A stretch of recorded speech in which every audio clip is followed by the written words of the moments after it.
So I want to kick off today, Kev, by having a good old moan about bank holidays and why there are so many of them. Does anybody understand why there are bank holidays? What, there's 2 in April, there's 2 in May. It feels like we've got a month of 4-day weeks. How are we supposed to get anything done? Yeah, I think they're there specifically to irritate you. Everyone else is quite happy with the bank holidays, I think. This is something that's crept up on me as I've got old, or just because we run a business. No, but it does mean it feels like it hasn't been any time at all since the last one of these. I think we've had two 4-day weeks, haven't we, or something like that. I know. Although I did make good use actually of one of my bank holiday weekends. Being moaned about them. I did a little trip. I went on a little trip to a lovely European city called Milan that I've never been to before. It was Very nice. It was basically an excuse to see a cathedral that I'd never seen before. That is the San Siro Stadium. I was going to say, this doesn't sound like the cultured Rob that I know. But it was great. So I went with some friends, but I did absolutely zero planning. Literally, we bought a football ticket, we bought a plane ticket. Somebody booked an Airbnb and we all rocked up at Gatwick and off we went. And when we arrived in Milan, I thought, I don't even know where we're going. You get that point with a European city or any city really. You think, how does the metro work? Do I need to do an Uber? I guess Uber's always a fallback, nothing else works. But I had no idea what I was supposed to be doing, where I was going, anything else. So I thought, well, in this modern age, there really is only one thing to do. So I cracked out ChatGPT and I was like, how does the Milan metro work? And incredibly, it told me. In fact, it was even better than that, because I guess at some point I'd given access to my GPS, so it knew where I was, and it said, you appear to be in Milan Airport. That means that you need to get the blue line, and you need to go here. And tickets, don't worry about buying a ticket because it's all contactless. And the way it works is you've got an hour and a half and it costs €2 and you can use it as much as you like for an hour and a half. Brilliant. Okay, fantastic.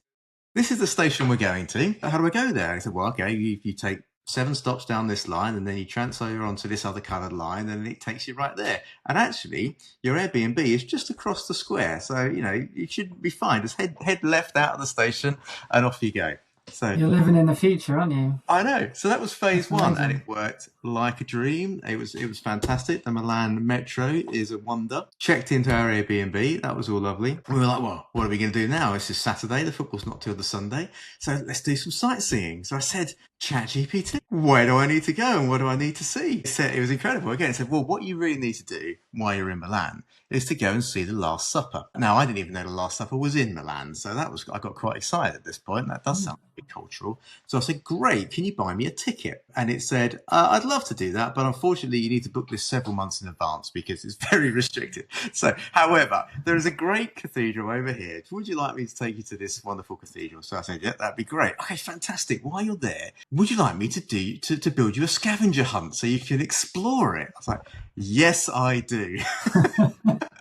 And it was incredible. It gave me I don't know, all these tasks to go and do around the cathedral, look up this letter on this plaque, and gave me the Latin into English. And I said, okay, no, brilliant. Now, make sure at this time you go over here and you'll see this incredible sundial and light beaming in different places. And it was honestly, this whole thing took like 25 minutes. It took us around the whole building, into the crypt and all sorts of places. And I learned so much more about life in this cathedral than I ever would have done, unless I guess I purchased a €50 tour guide, right? So it was my tour guide, but it did it in a kind of incredible, fun way. And I won't bore you with all the details, but this kind of went on and on to the point where the next day we went to the football. I had a lovely time in the other cathedral that is the San Siro Stadium, fulfilled my 90s football child dream. Went there, and on the way back, during the rest of the weekend, we'd had pretty touristy food. We'd gone to kind of the standard hotspots. On the way back, before that, I crazy. This was another incredible thing, right? So again, it was pulling real-time data from like the traffic flow for going into the metro. So as we were walking from the stadium to the metro station, it said, don't go in the first metro station, walk down the road for 10 minutes and go in the next one. You'll get there quicker. It was like it understood that there was a massive amount of people in that first metro station, and it would be not the queue. Did it really, or was it more like Google Maps where it tells you these are the busy times? Maybe that's what it was doing, but it was right and it was perfect. That's pretty impressive, though. I think it's like I'm impressed that it knew you were in Milan. I guess if it's, I didn't know that the app had location awareness, but I guess that would make sense, right? That's why everyone needs these glasses, isn't it? That's why you need the glasses, right? So you can just have that virtual tour guide with you all the time without having to pick up your phone and stare down at the screen. Yeah, because because every time I asked it what restaurant should we go to, I just followed it blindly. Within the chat window, I'd never seen it do this. It popped up a map, which was interactive, and you could hit the map, and it gave you directions. And, so it popped up Apple Maps or Google Maps. It was incredible. But I'd never seen it do that before. So on the way back, I'll finish my little story if I bore everyone to tears with my wonderful trip. I said, right, we'd like to go to. I want some pizza, but I want some authentic Milan experience. I want to go where the locals go. So I said, great, I've got some wonderful opportunities for you here. Get off the metro 4 stops early and get in. Gave me a map, come on, take this turning, end up in this place. And we ended up in this, well, first of all, it said, do you want to go for a drink first? It stopped us off at a bar, and we had it was this tiny little bar, which had, it was just for the locals, basically, in this kind of housing area. And then we went round to this pizzeria, and no one spoke English. It was incredible. It was like proper, but obviously it translated the menu for me, and it's all fine. But we ended up in this completely off the beaten track place, which had been given all the 5-star reviews by the locals, and it was. Wow, sounds like your thumbs were sore by the end of it. Yeah, well, I was talking for most of it, I was going to say, chatting with it, and it was interesting. But I guess the point of my meandering story is there are so many steps along that journey that were entirely seamless. And I took everything at face value and just did what it said. Maybe I would have been, if I'd had lots of kids with me or something, maybe I would have been a bit more. That is quite incredible. I didn't know half the stuff, actually, that he did, and I'm going to know about this kind of thing. It reminds me of when I was a kid. My dad got his first pre-GPS, right? So he got his first bit of software that he got really, really excited about called Autoroute. Did you ever have Autoroute? Rings a bell. And we used to live quite near the coast, so we would go to France fairly regularly on the kind of booze cruise and the fuel duty run. And we'd have holidays abroad, sort of in France and Spain and that kind of thing. And he'd always drive down. So he got Autoroute, and he'd be on the computer, and he would print you off a list of directions and a map with a route on. And at the time, that was a complete revelation, because planning a trip through a bunch of a road network and a country that you don't know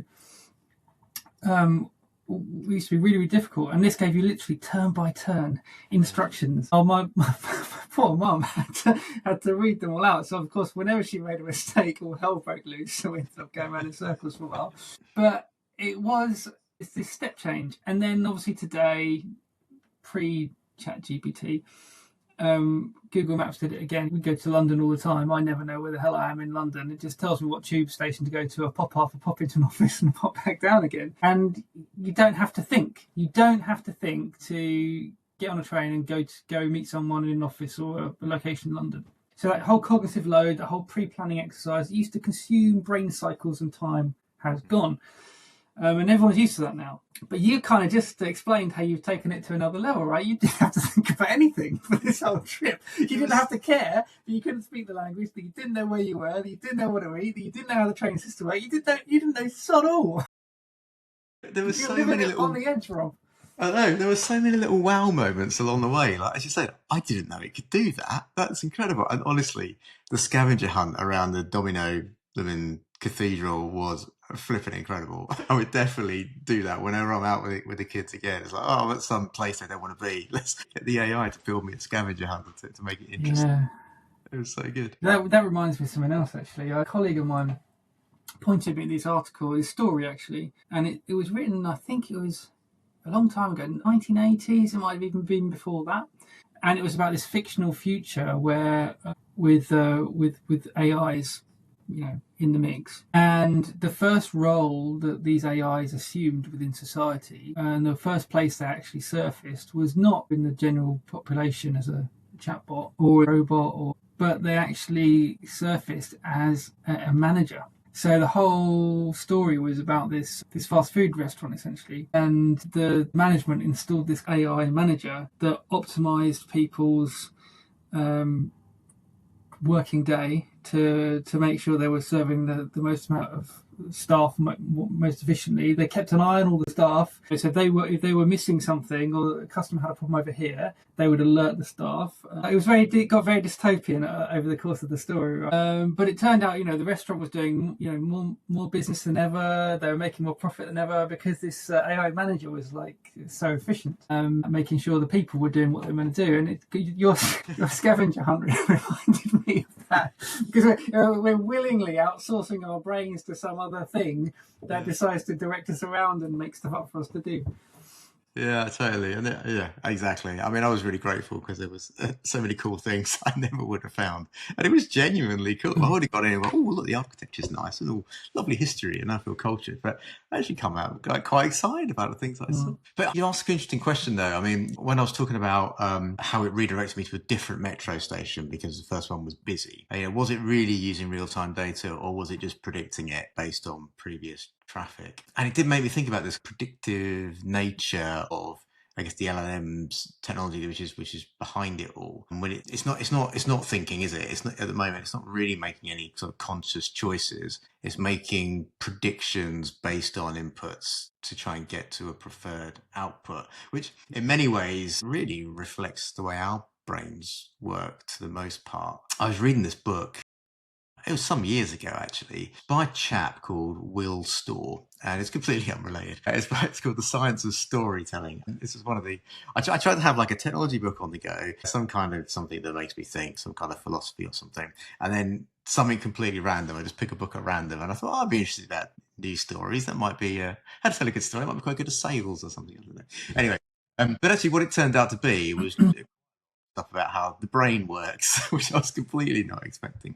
And the idea was that your brain is just a massive prediction engine, and obviously the brain taking inputs from your eyes and from your ears, from your nose, and these are sensory inputs, and it uses that to construct what is essentially a hallucination of what you can see, because the brain itself can't see, right? The brain itself can't do anything. It's in this black cage, right? It's in a cave, can't do anything on its own. So it's taking these inputs and it's constructing those inputs to create a hallucination of what's around you. It's why dreams feel so real, because it's exactly the same principle. It's using exactly the same mechanism to construct a dream world that it uses your senses for to construct the real world. So, but what it does is, because the brain's obviously very intensive and uses lots and lots of energy, it tries to cut corners.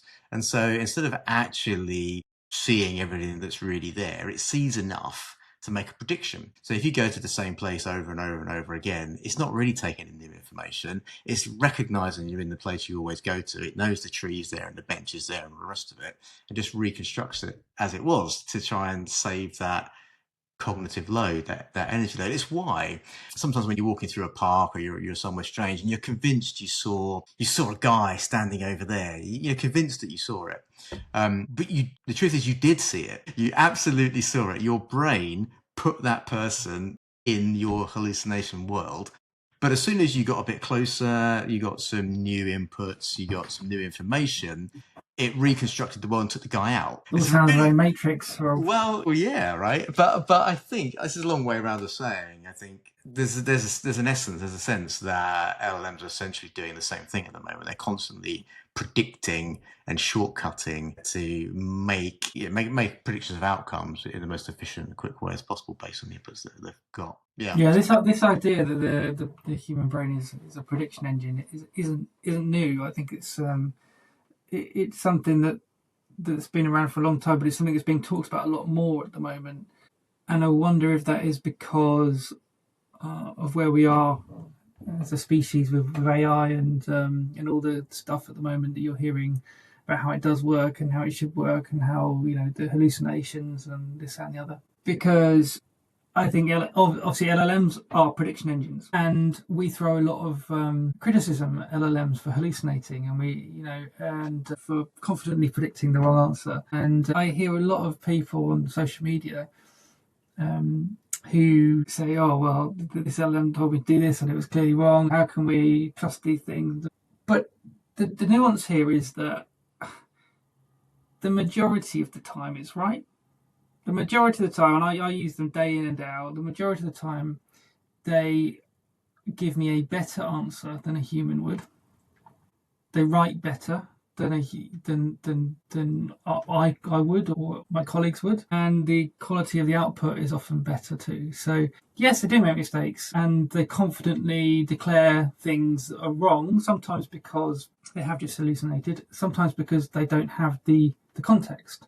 Because it hasn't been fed the context that it needs. So rather than just assuming that maybe there's some stuff he doesn't know, it happened to me this morning actually.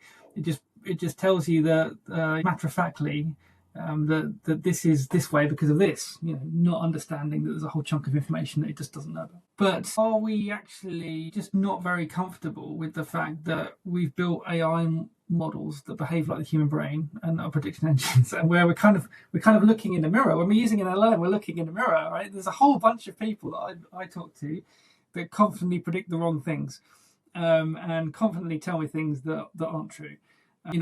Every human has opinions, and a lot of humans like to state those opinions as fact. So the real issue is we're used to software not being like that. We're used to software that is deterministic and machine-like. That is guaranteed to do the same thing exactly the same way every single time.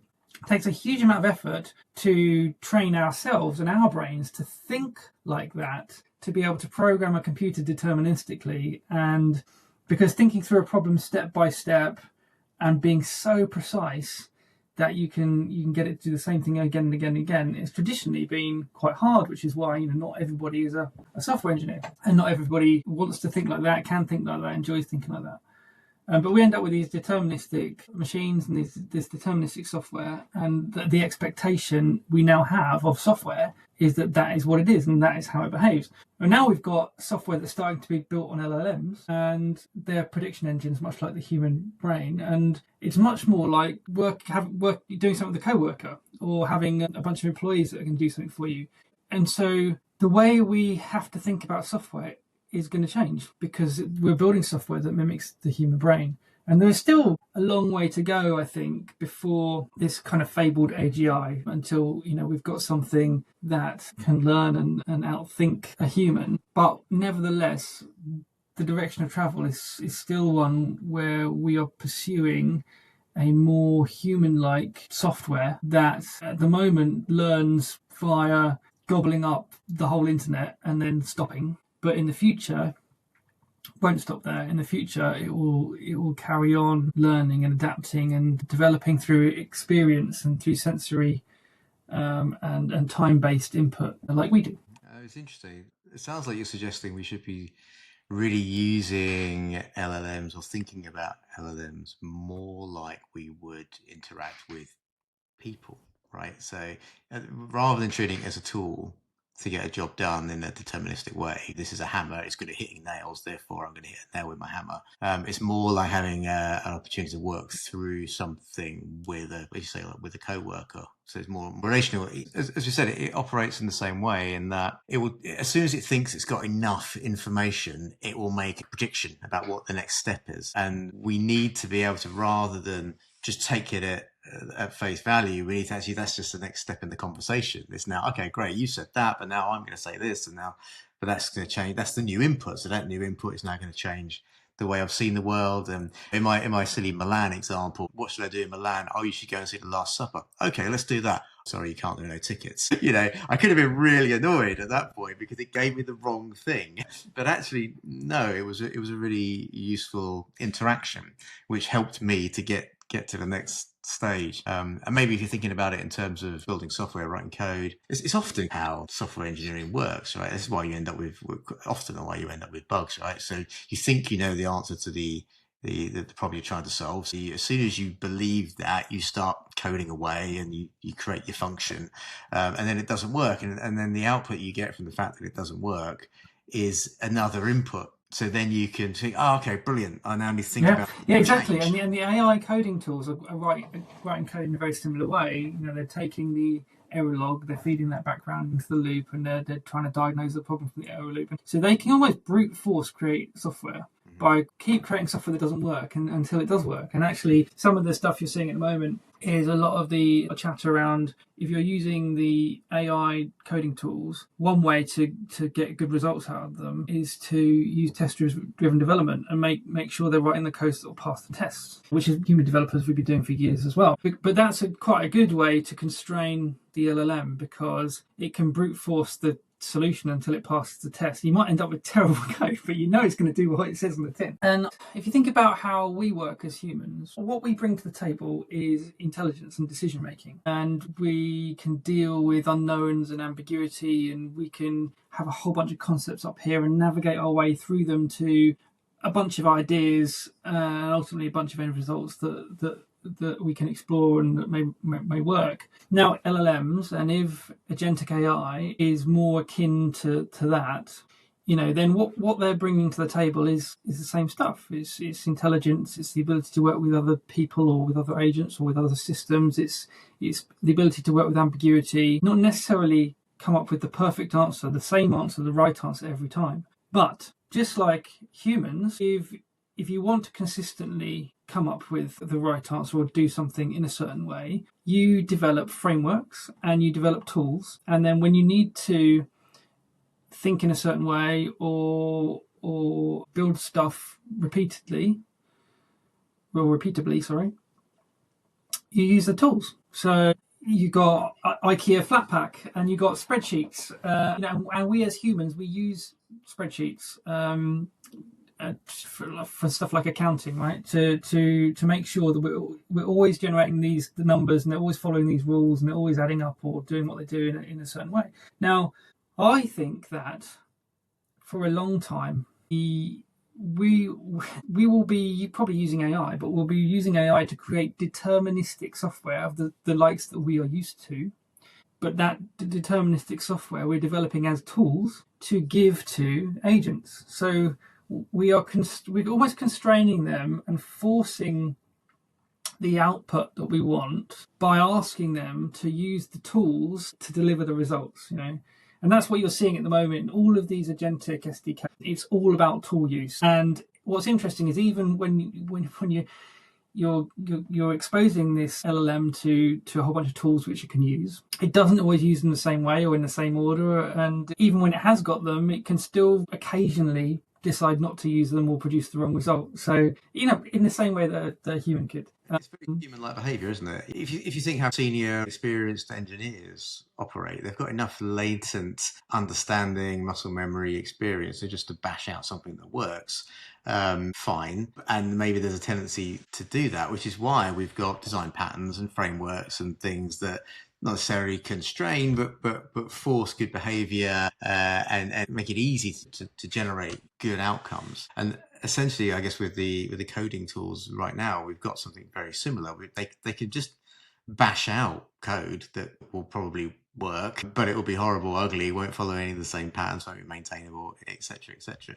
So we need to apply those same constraints that we would apply to our, to very human-like human engineers at the moment.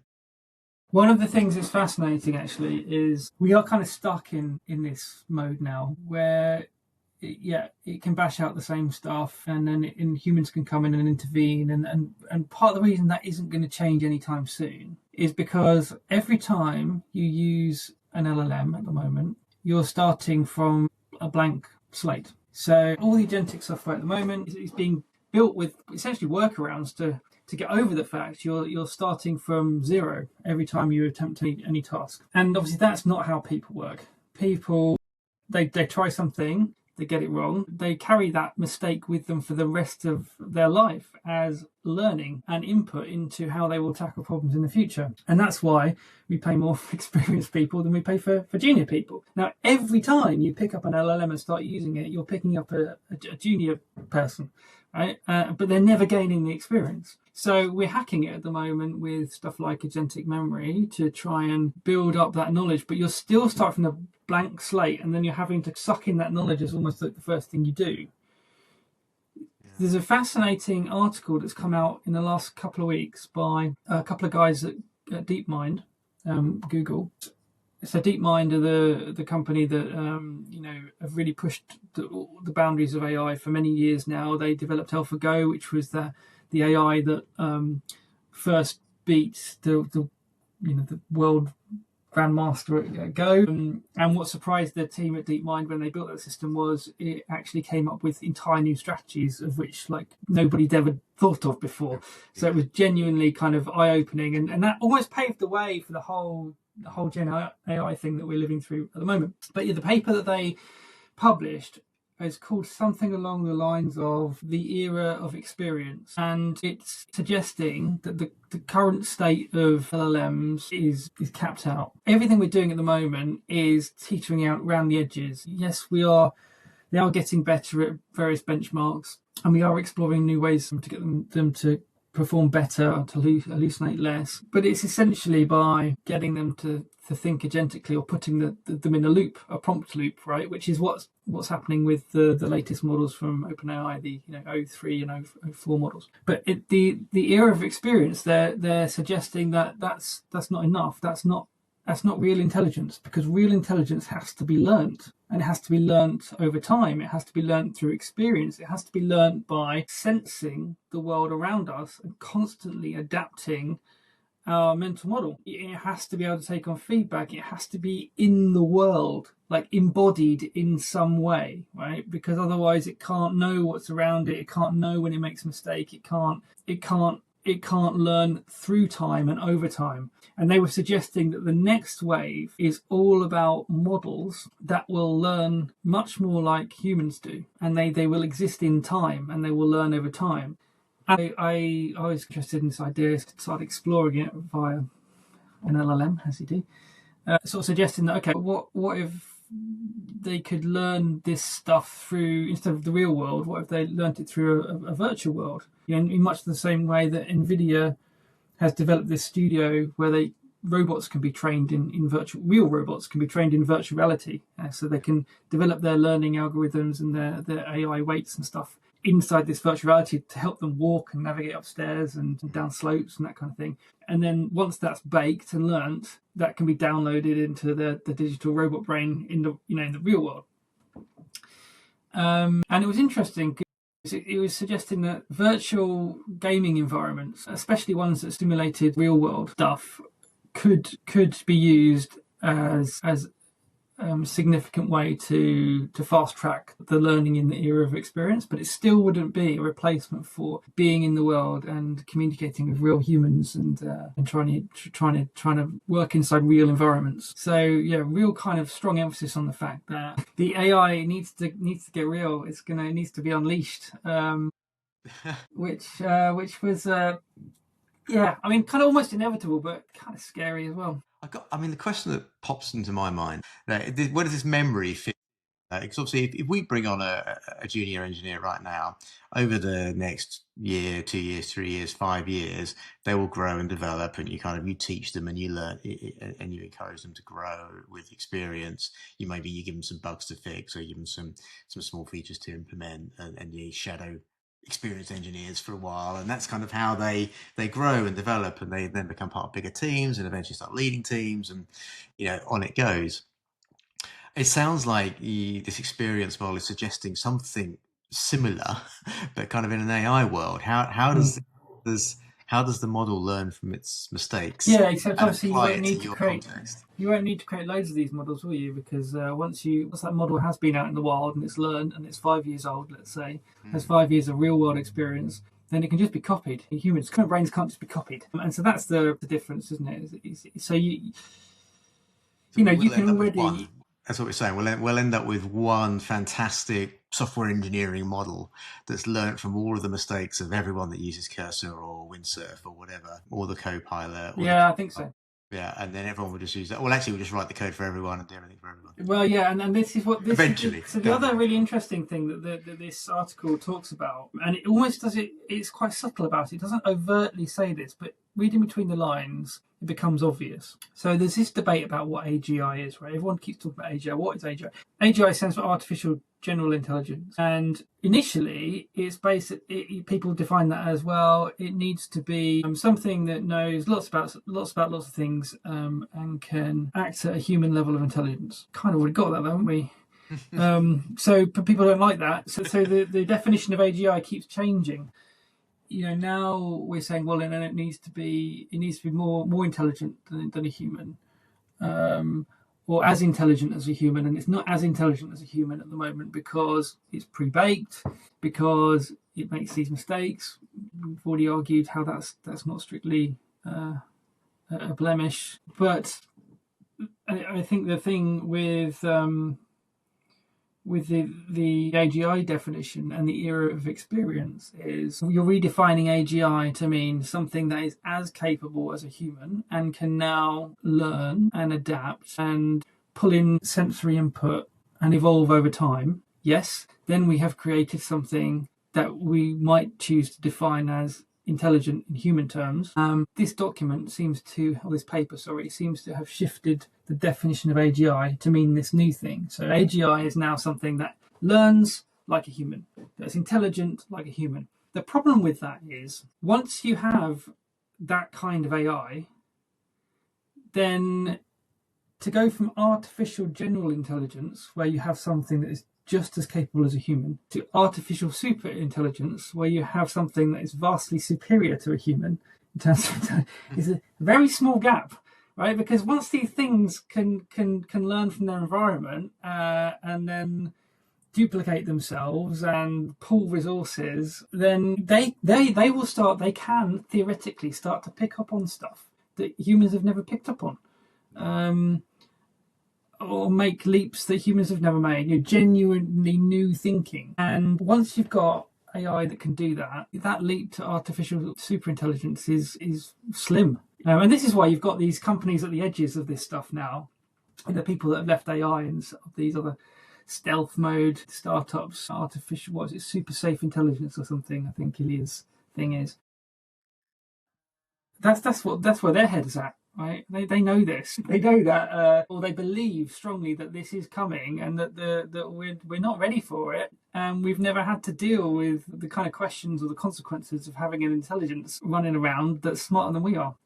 Yeah, you can see the beginnings of it already, even in some of the work we've done. One of the things we've started doing is recording transcripts of all of our meetings. If we're in a day-long workshop, 4 or 5 of us in the room, talking about a particular subject, everything's being recorded, and the transcript then is available to be tokenized and interrogated by the AI. We've seen incredible benefits from that. It's been really helpful. One of the things that we tend to do is, okay, we talked about this thing for 4 hours. What did we miss? What didn't we talk about? What should we have explored given all this context?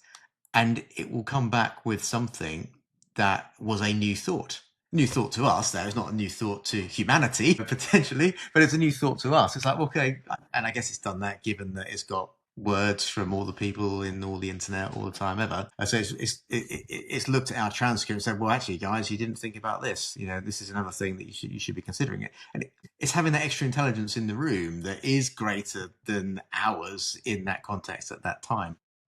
Well, I think it's a really good listener. So let's say we've got 6 people in a room and they're all talking and they've all got their own points of view. And back to your point about the human brain being a prediction engine and spending a lot of time hallucinating stuff, we all come away with a different version of that meeting in our head. We've all picked up on certain things that we thought were important and completely forgotten other things that were said in that room. And if you've got one person to go away and write up a report or produce an output based on that, then it would be biased to whatever came out of their prediction engine. Yeah. And I think that's why the transcript thing is powerful, and it makes sense to do it because you're getting something that's unbiased in a way. I mean, the AI has got biases, I suppose, but it's looking at the whole thing all of the time, and making a bunch of mental leaps and connections around the conversations that were being had and the decisions that were or weren't made. It's able to digest that context in under a couple of seconds, which is the crazy thing that I always find. And whereas again, a human would take minutes or hours to read through that and re-understand it and re-hallucinate it, and let alone turn that into any other actionable document or documents. So yeah, the transcript stuff's incredibly powerful. Now I haven't read the paper on experiential learning, so maybe you could help me out here. But I guess my thought that comes to mind is how is that different to what we know these LLMs can already do based on remembering past conversations and past interactions with us. So we talked about digital doppelgangers a few weeks ago. We talked about how they can interact with you on a personal level, give you personal recommendations. And even in this transcript world, if we're having a series of sessions, maybe there's 4 or 5 workshops, it can use all of the previous transcripts to bring all that information together and say, right, the general thrust of what you've been doing over the last 8 weeks means you need to think about X, Y, and Z. How is that kind of memory different to the experiential learning that you're talking about? Well, I suppose it's more like, so our brains learn and adapt. I have in my head somewhere a mental model of you, and you have a mental model of me, and they've been formed over time via our interactions, and they're now the part of our biology. With LLMs, like I said, that's all pre-baked. So when you talk about memory today, in terms of agentic memory, and even the memory that we're told that ChatGPT has, it's like every time you start a new conversation with ChatGPT, a brand new digital brain is spun up, right? With all the same weights and learnings it had in 2025, 3 months ago, whenever the last cutoff date was for its knowledge, and all that were tuned, and the weights that exist in that brain, the parameters that exist in that brain are hard coded. So when you talk about memory from an LLM point of view today, you're essentially spinning up a brand new brain and then telling the brain, look, I made a load of notes in this book. Right. Go and read this book, and it'll get you up to speed.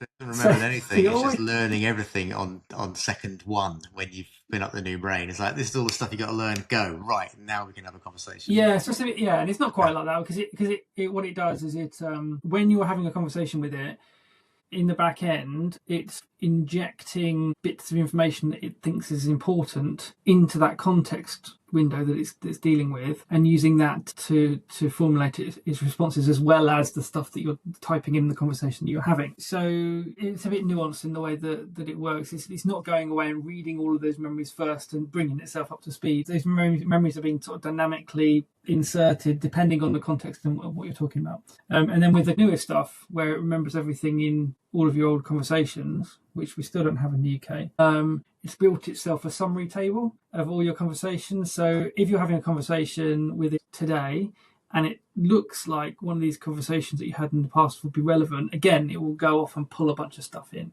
We talked about, there's a few things that have really come together this week. I think we've been pulling on threads. I'm convinced some of the major technology leaders around the world, listen to our little rambles that we do, because a few different things have happened this week that I think have brought something together. I think you mentioned last time out, you talked about OpenAI trying to buy Cursor and maybe Windsurf.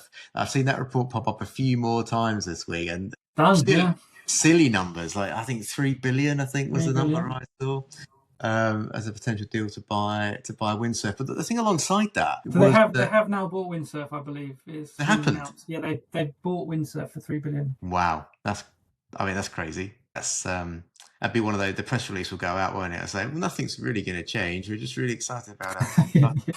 So it's like completely different, but like Strava bought Runner the other day. Nothing's going to change. But we're very excited about how the two products can continue together. Of course.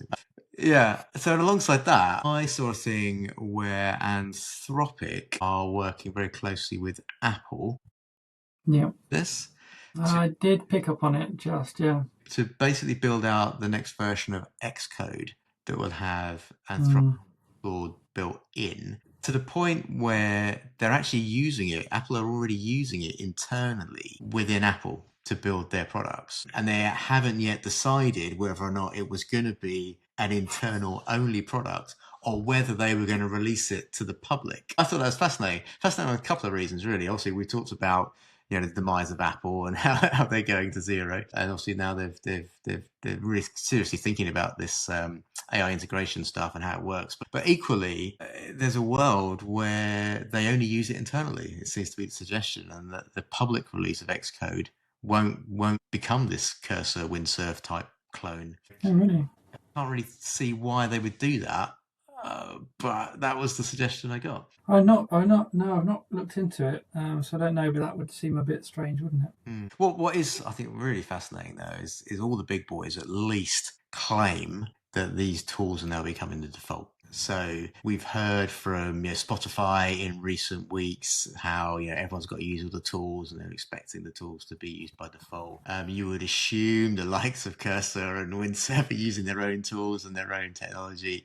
Apple has gone out and said, well, everyone internally is using this stuff, and we may in the future give it to general public Apple developers. It seems to be the norm now, that or the expectation that particularly engineers should be using these code development co-pilots to assist them in some way. At the same time, I saw some responses to one of my LinkedIn posts this week. This was particularly out of kind of local government, kind of public sector stuff, but they were essentially saying we're a long way behind, nothing's in the right shape, we can't use anything, we can't use the tools, we haven't got the processes, we don't know what we're doing. There seems to be a gap which is accelerating between potentially those that are at the beginning of the journey or haven't yet started, or maybe even still pushing back on this being a thing, and those in the kind of big tech sphere that are writing the rules and accelerating at a stratospheric pace. I guess my question really, I don't know if you've got any thoughts on this, is it a lot of bluster? Do we think the big tech guys are getting more traction from their engineers engaging in these, or is it just marketing? I don't think it's just marketing. It's very difficult to tell what's going on in these big tech companies for real, because the PR machine's doing what it does. I would imagine it's nuanced, different teams are using it to a greater or lesser extent. I only know from our experience. So we've been developing software as a business for 15, 16 years. And to move from the way we always did it to adopting these new tools and new methods is not something you can turn on overnight. It's because you're dealing with people, and changing people's habits is really difficult, and getting over reservations, especially when the media is telling you that everyone's job's under threat because of AI. There's just so much distrust out there. So people change is really, really hard. And that is what determines whether these tools are adopted and being used well, or adopted and being ignored, or not being adopted at all. So it's actually leadership and management that have to navigate this and have to do a good job of it. And you're seeing that now bubble over into socials. When you mentioned the Spotify CEO, there was another one a couple of days ago, Fiverr, the CEO from Fiverr, a week before that, Duolingo. They've all had these internal mails which have now become public, saying, look guys, AI is coming for your job, it's coming for my job. We need to change the way we do it. There's a lot of fear around, and those emails are being picked up on, and they're being picked apart based on, does this feel like I'm being told off and bullied, or does this feel like I've got some kind of inspirational leader here who's taking me on a journey and going to help me reimagine how I do something? And there's a real tension between those two things at the moment. I think it's very difficult not to let that fear bubble over into what appears to be some kind of bullying. So to genuinely take people on a journey, to genuinely drive adoption, I think is a big ask, and I think it's a leadership challenge. I'm a big Formula One fan, so I'm watching McLaren out at the front, running away with the championship at the moment. Both of their drivers are right at the top. Last year, they won the Constructors. A year or two before that, they were bottom of the grid. Now, and they'd been at a par for a very, very long time. And how did that happen? Like, you watch other teams on the grid, and they've been struggling for years. So McLaren turned the entire thing around in 2 years, and you scratch your head going, how did they do that? What magic was it? And when you look into it, all the pundits say it was the leadership. It was the new CEO and the new technical principal that came in, and they turned that team around. They hired different people. They thought differently. They built different teams within that company. They pushed different agendas, and they must have done it at some speed and some pace, because that whole thing shifted in 2 years, which is a very, very short amount of time for Formula.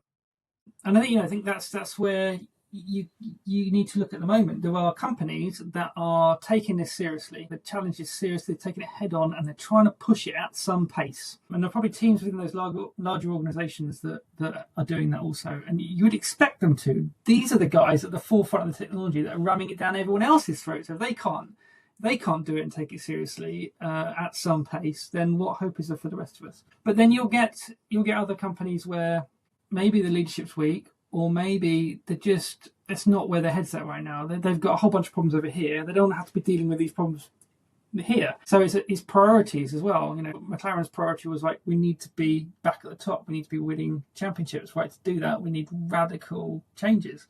And we need to push a agenda heavily and at a pace. We at Dutrix, we've been trying to push this for 9 months now, maybe a bit more. And there will be organisations, a lot of organisations, that are just not really looking at it at all. Yeah, I think you're right. There's a significant role for leadership to inspire and to reveal the opportunity that's there, and to avoid being disrupted by the fear of failure, right? Because the leaders of all these big orgs and small orgs, all of us really, are obviously worried about what happens if we don't make this change, we don't get it right, in a place you don't want to be in 2 years' time.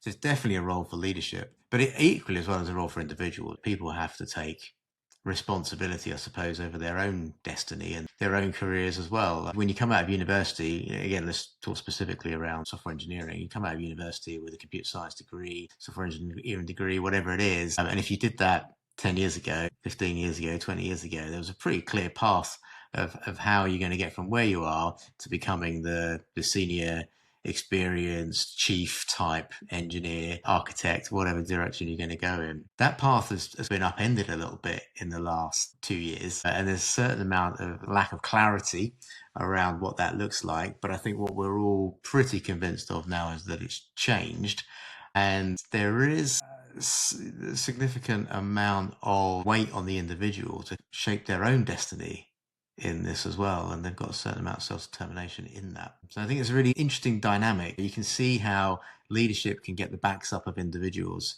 and individuals can then bury their heads in the sand and say, it's not happening, I'm not marching to the beat of that drum. But equally, there's just as much or more even need for individuals to kind of make sure they're in the right place for where they're going to be. It's the same old story, though, isn't it? It's the change will happen, and it will happen for everyone. It's just the speed at which people pick it up and run with it. And back to your point about the council, I think it was the local council worker. It's an organisational issue there, isn't it? The solutions exist. It's just everyone's buried, and that's not their top priority, and they don't have the leadership that pulling the right strings or pushing the right agenda. And that's why we are doing what we do still, because there are still a lot of organisations out there that haven't taken the whole data thing seriously, right? Or even the software thing seriously. So they're still stuck in a whole bunch of manual processes, or using systems that are 20 years old and about to break. It's people, isn't it? People are the sticking point in all of this. I mean, the McLaren analogy is a great one. They've turned it around very, very quickly. They took incredible vision and inspiration and drive from the leadership. I'm sure there was a huge cash injection as well, which probably helped. And then the team either got behind them, got on board, and joined the winning train, or they left, right? And they were replaced. You mentioned the new hires and new roles and that kind of stuff. This kind of change mixes people up, mixes up the whole dynamic, changes the whole playing field. And you can look at the McLaren situation as a huge success story and what can be achieved. But there would have been I guess collateral damage along the way, I suppose. They're the untold stories, aren't they? The untold stories, yeah, we'll have a slightly different view on it. But it shows what can be done. It shows how you can turn around an organisation. within an industry that moves at the pace of Formula One, it's probably one of the fastest, excuse the pun, one of the fastest moving spaces on the planet in terms of how fast that technology changes, rule changes, all that kind of stuff that happens year after year after year. Drivers come and go and the rest of it. But they were able to adapt and transform themselves in amongst that. To become the leaders on the grid. I think there's a lot of inspiration there. Cool. Well, as we had absolutely nothing to talk about this week, we've done quite well. I think that's probably all we've got. Have a good week. That's the pod.